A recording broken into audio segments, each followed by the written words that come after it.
Welcome again to Joe Stunner Boxing. I hope you're doing well.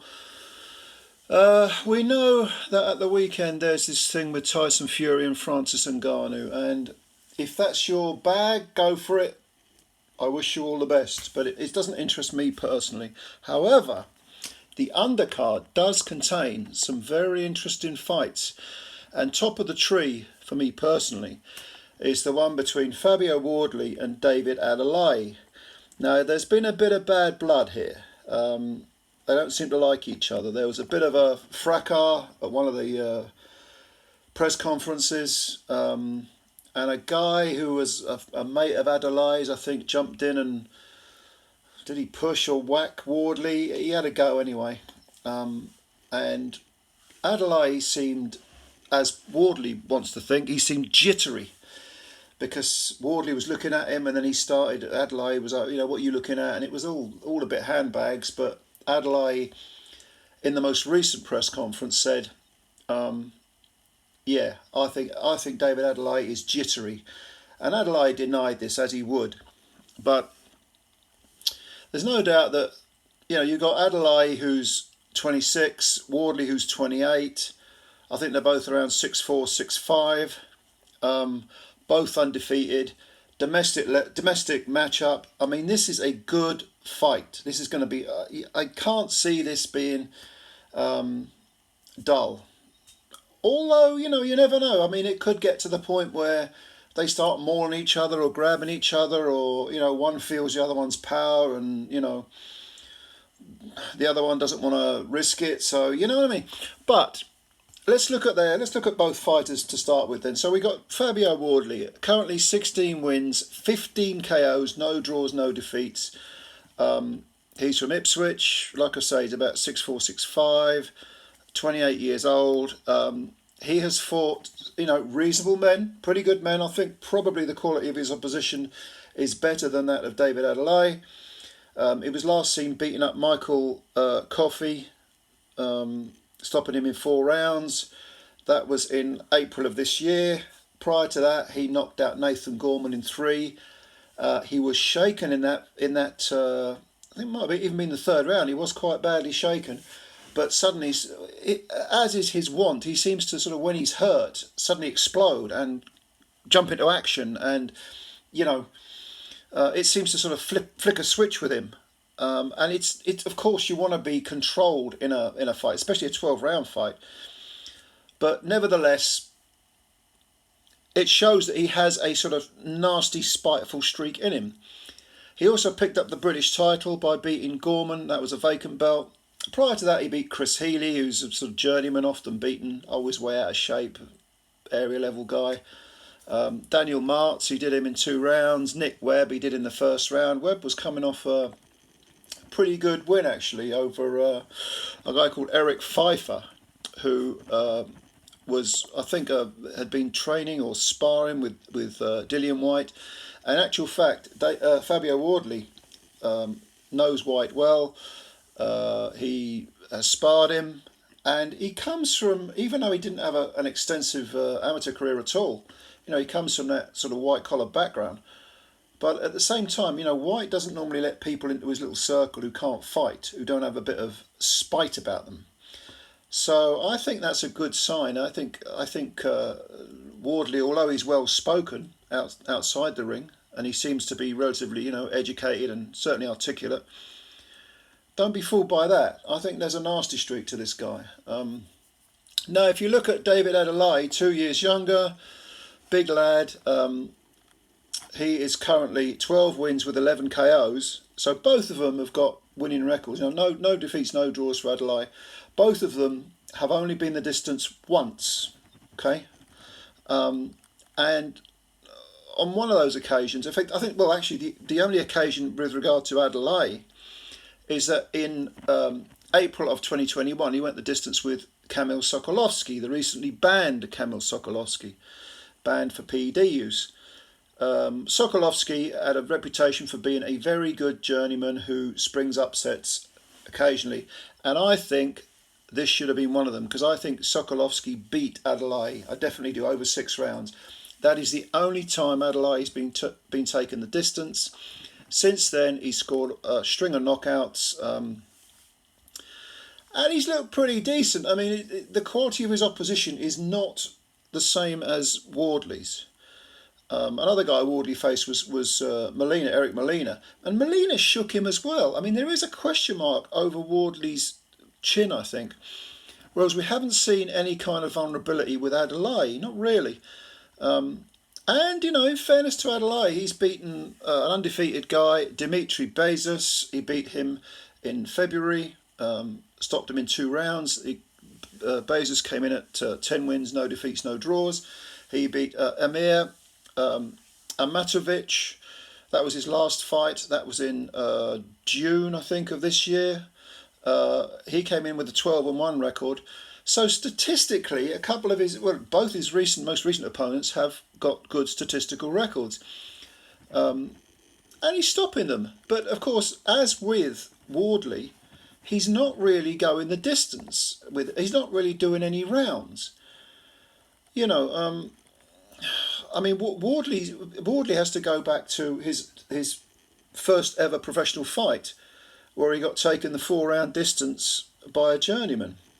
And he's had a lot of 1-round knockouts, a couple of 2-round knockouts, 3-round knockouts. I mean, he really hasn't done any rounds. I don't think he's been beyond 6 rounds. So they're both facing a big question mark over the 12-round distance. Psychologically, let's look at this because of this fracas that happened. Now, I thought the last press conference was quite interesting, because I expected Adeleye to try and put it on Wardley again verbally, and he didn't. In fact, Wardley had a sort of very quiet, refined, subdued way of putting it, but he said, you seemed rattled, and of course suddenly Adeleye on the back foot verbally and is saying, I don't know what you're talking about, why do you say that, blah blah blah. I thought it was interesting. Wardley was showing quite a bit of psychological nous. You know what I mean? He wasn't allowing Adeleye to. He wasn't allowing what had happened.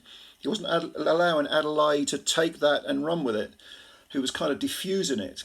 And oddly enough, Adeleye didn't really bother going there. He didn't really try and say, well, the last time we met, one of my guys put you on the floor. What do you think I'm going to do to you? But there was none of that.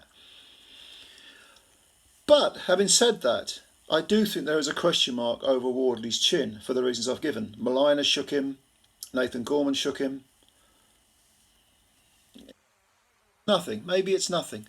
And also the explosiveness, when he is hurt, that Wardley shows can be, even though it's got him out of jail a couple of times, he's finished fighters off in the same round as he's been hurt. It does beg the question, is it a case of losing your temper? Because you don't really want to lose your temper in a boxing ring. It's the last place to lose it. It has to be controlled aggression. You can have your nastiness, you can have your anger, but you've got to channel it. It's got to be cold-blooded. And with Wardley, over 12 rounds, to exert yourself with gulps of energy by doing things like that, I think there is a slight question mark over that too. Now, for Adeleye, definitely a big, strong lad. The same question remains: can he do the 12? What's his gas tank like? Can he get to Wardley and hurt him without Wardley hurting him? Of the two, I would say Wardley is the faster, and he seems to have, should we say, his work flows a little more. The combinations seem a little bit more, a little less forced. With Adeleye, it's more sort of up and down, bread and butter. Jab, jab, right hand jab, moves in. Doesn't really throw punches consistently. I suppose you could say neither of them do. But it seems to me that Wardley seems to have a little bit more imagination in there. Whereas with Adeleye, it's more strength and power. Because neither of them has been very far in a fight, certainly nowhere near 12 rounds, it is difficult to say who's got the better gas tank. But I have a suspicion, even though a lot of people are thinking Adeleye will wear down Wardley, and perhaps over the last third of the fight, maybe even get a stoppage, but certainly take over in the last third of the fight. My suspicion, and this is only a suspicion, is that will happen, but it'll be Wardley that does it.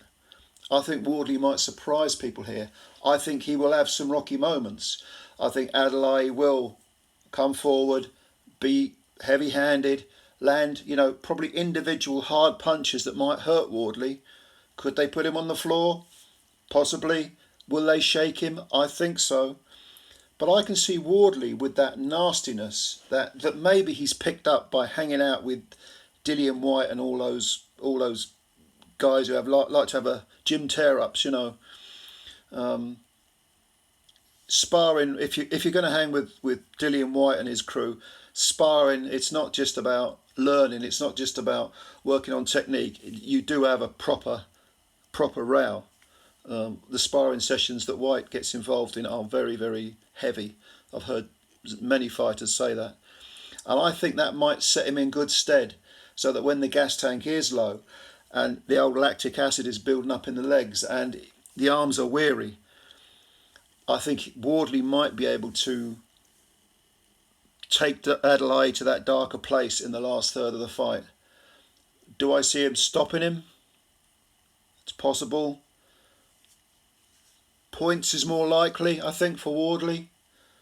I'm going to go with a Wardley win on points, but I wouldn't rule out a late stoppage, rounds 10, 11, 12. I think Wardley will surprise a few people here. I think he'll show a lot more mettle, a lot more grit than people are giving him credit for. And that's not to say that Adeleye won't show it too. I think he will.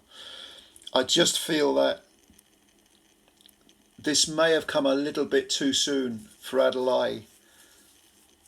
And I think it's going to be down to who wants it the most, who's got the most will, who's got the most grit. And again, I think Fabio Wardley might surprise a few people here. So I'm going to go with a Wardley win on points. It wouldn't surprise me if Adeleye won. It wouldn't surprise me if he stopped him. Because like I say, there is a question mark over Wardley's chin. But with a gun to my head, who am I picking? On a hunch, with knowing that both guys have never, this is like them fighting 2 fights, because it's a 12-rounder. It's like they're having to do twice as much as they normally used to, because they've both ended their fight so soon. I think Wardley will outpoint Adeleye, but I could be wrong. And that's what's fascinating about this fight, and that's why the most interesting fights are interesting, because it's difficult to pick a winner. Leave your comments below. Tell me, do you agree with me or not? I know a lot of you are picking Adeleye. I get it, and I sort of understand why. Do you think I've got a point? Maybe you think I'm whistling Dixie. Maybe you don't agree with me at all. Leave your comments below. I do hope this is going to be a good fight. I do see maybe a few rounds where there's a bit of hugging, a bit of mauling going on, as they're kind of like 2 rams, two billy goats locking horns or something. But overall, I think this will be a very exciting fight, and I'm really, really looking forward to it. Comments below. Subscribe to the channel if you're new, if you don't mind, and hit the like button as well. Appreciate that. Spread the word about Joe Stunner Boxing. Let's build up the channel. It's your channel as much as mine. Let's build it up. As always, thanks for your time. Looking forward to reading those comments, and bye for now.